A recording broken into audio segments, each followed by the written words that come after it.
Hello বন্ধুরা, কেমন আছো সবাই? আশা করি ভালো আছো। আমি রাকেশ চলে এলাম আজকে নতুন একটি ভিডিও নিয়ে। তোমাদের সামনে সমস্ত কিছু বিষয় নিয়ে তুলে ধরার চেষ্টা করব, তাই সম্পূর্ণ ভিডিওটা দেখো, তাহলে বুঝতে পারবে। বাঁকুড়ার বেশ কিছু উল্লেখযোগ্য প্যান্ডেল রয়েছে, সেই প্যান্ডেলগুলোকে আমি তুলে ধরার চেষ্টা করব।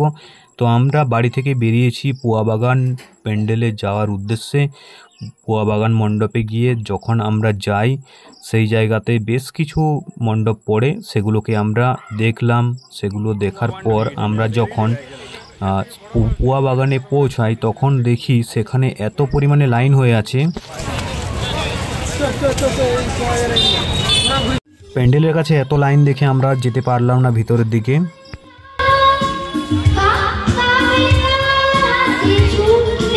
যেহেতু আমরা পুয়াবাগানে ঢুকতে পারিনি, তাই চলে এসেছি ঝাঁটিপাড়িতে। ঝাঁটিপাড়িতে এসে দেখি এখানেও খুব সুন্দর সুন্দর থিম করেছে, জুরাসিক পার্ক করেছে। এখানে খুব সুন্দরভাবে থিমগুলোকে সাজিয়েছে, আর প্যান্ডেলের চারিদিকটাও কিন্তু খুব সুন্দরভাবে কার্যকর রয়েছে।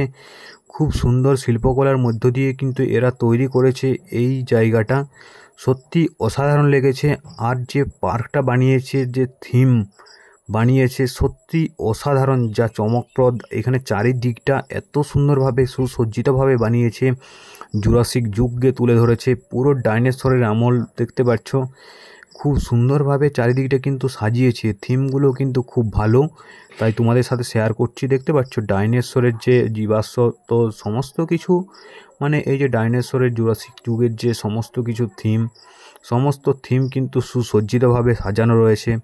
তারপর কিছুক্ষণ পর দেখলাম যে আমাদের একটা অনুষ্ঠান হচ্ছে, সেই অনুষ্ঠানের কাছে প্রচুর পরিমাণে ভিড় রয়েছে।